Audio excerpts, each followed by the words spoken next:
একটা খুবই গুরুত্বপূর্ণ বিষয়ের উপর আমাদের রাজ্যের মুখ্যমন্ত্রী আলোকপাত করেছেন, সেই বিষয়টাকে জানানোর চেষ্টা করছি। আজ নন্দীগ্রামে সভা থেকে মুখ্যমন্ত্রী শুভেন্দু অধিকারী বেশ কিছু বিষয় ইঙ্গিত প্রকাশ করেছেন। বর্তমানে যারা চাকরি প্রার্থী রয়েছে তাদের প্রত্যেকের জন্যেই আজকের প্রত্যেকটি কথাই খুবই গুরুত্বপূর্ণ। মুখ্যমন্ত্রী বলেন, এখন থেকে পশ্চিমবঙ্গে বা পশ্চিমবঙ্গ সরকার আয়োজিত প্রত্যেকটা চাকরির পরীক্ষার ক্ষেত্রেই ওএমআর শিটের পরীক্ষা দেওয়ার পর কার্বন কপি বাড়িতে নিয়ে আসতে পারবে চাকরি প্রার্থীরা। অর্থাৎ যারা রিসেন্ট টাইমে এসএলএসটি পরীক্ষা বা গ্রুপ সি গ্রুপ ডি পরীক্ষা দিয়েছে স্কুল সার্ভিস কমিশনের, সেই পরীক্ষাগুলোতে কিন্তু প্রত্যেকটা পরীক্ষাতেই ওএমআর শিট তারা বাড়িতে নিয়ে আসতে পেরেছে। এবং প্রাইমারি টেট 2022 থেকে কিন্তু এই প্রক্রিয়াটা শুরু হয় পশ্চিমবঙ্গে। প্রাইমারি টেট 2022 এবং 2023-এও কিন্তু সফলভাবেই প্রত্যেক প্রার্থী তাদের ওএমআর শিট এবং তাদের পরীক্ষার যে কার্বন কপি সেটা কিন্তু তারা বাড়িতে নিয়ে আসতে পেরেছে। তো এটা কিন্তু এখন থেকে প্রথা হয়ে গেল যে এখন থেকে প্রত্যেকটা প্রার্থী নিয়ে আসতে পারবে কার্বন কপিটা, তার কাছে থাকবে প্রমাণ। আর সবথেকে গুরুত্বপূর্ণ বিষয় যেটা তিনি বলেছেন সেটা হচ্ছে পূর্বের পদ্ধতিতে আমূল পরিবর্তন করে পরবর্তী সমস্ত নিয়োগ পদ্ধতিতে অ্যাকাডেমিক্সের নম্বর বাড়িয়ে ইন্টারভিউর নম্বর কমানো হবে। এই বিষয়টা কিন্তু একটা খুবই বলা যেতে পারে যে একটা সমস্যার সম্মুখীন হতে পারেন বেশ কিছু প্রার্থীরা। তার কারণ রয়েছে।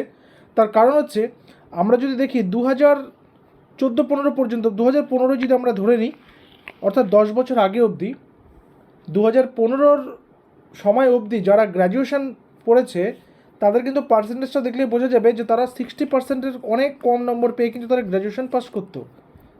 বিশেষ করে যারা লিটারেচারের সাবজেক্ট ছিল বা অন্যান্য সাবজেক্টও 50% পেলেই সেটাকে একটা ভালো নম্বর মনে করা হতো। বাট তারপর থেকে সমস্ত কিছু চেঞ্জ হয়, সিস্টেম চেঞ্জ হয় এবং তারপর কিন্তু নম্বর আসতে শুরু করে এবং ভালো ভালো নম্বর চলে আসে। সেটা মাধ্যমিকের ক্ষেত্রেও হতে পারে, উচ্চ মাধ্যমিকের ক্ষেত্রেও হতে পারে, গ্র্যাজুয়েশনের ক্ষেত্রেও হতে পারে।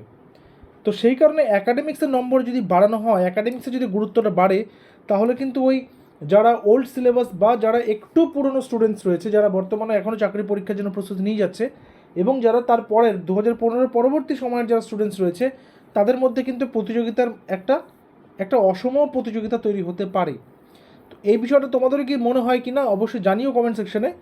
আর সবথেকে বেশি বড় গুরুত্বপূর্ণ বিষয় হচ্ছে আগামী 22 তারিখ বাজেট প্রকাশ রয়েছে। সেই বাজেটের দিন সমস্ত বিষয় কিন্তু আরও আলোকপাত করা হবে এবং এই মর্মে গ্যাজেটও কিন্তু চলে আসবে খুব শীঘ্রই। অর্থাৎ এসএলএসটি যে পুরোনো গ্যাজেট ছিল সেটা মেনে তো বর্তমান যে রিক্রুটমেন্ট প্রসেস চলছেই, বাট আগামীতে নতুন প্রসেসে কিন্তু নতুন গ্যাজেট আসবে, সেই নিয়মেই কিন্তু নিয়োগ হবে এবং অন্যান্য পরীক্ষার ক্ষেত্রেও নিয়ম কিন্তু চেঞ্জ হতে চলেছে। কারণ অ্যাকাডেমিক্সের নম্বর বাড়ানো এবং ইন্টারভিউর নম্বর কমানো। অ্যাকাডেমিক্সের নম্বর বাড়ানোতে একদিকে একটা জিনিস কী হয়েছে যে প্রত্যেকে জানে যে তার মার্কশিট নিয়ে তো কেউ আর করতে পারবে না, কারচুপি করতে পারবে না। সার্টিফিকেট মার্কশিটে যত মার্কস রয়েছে সেই মোতাবেক তারা অ্যাকাডেমিক্স নম্বর পাবে। আর ইন্টারভিউর নম্বর কমানোটা হচ্ছে যাতে দুর্নীতিটা কম হয়, যাতে করে চুরিটা কম হয়, সেটার জন্য কিন্তু ইন্টারভিউর নম্বরটা কমানো হচ্ছে।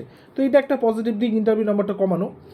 আবার আমরা যদি বিহার বা আমরা যদি ঝাড়খণ্ডের মতন স্টেট দেখি, যেখানে কিন্তু ইন্টারভিউ হয় না, যেখানে কি হয়, রিটেন এক্সাম হয়, প্রথমে একটা প্রিলিমিনারি পরীক্ষার মতো একটা হলো, একটা বিপিএসসি টেট হলো, তারপরে সাবজেক্টে একটা পরীক্ষা হলো পেপার 2, ওটা পাস করলে ডকুমেন্টস ভেরিফিকেশান এবং চাকরি, সেখানে ইন্টারভিউ হচ্ছে না। তো সেই ব্যাপারের দিকেও আগামীতে আমাদের রাজ্য হাঁটবে কিনা সেটাও দেখতে হবে।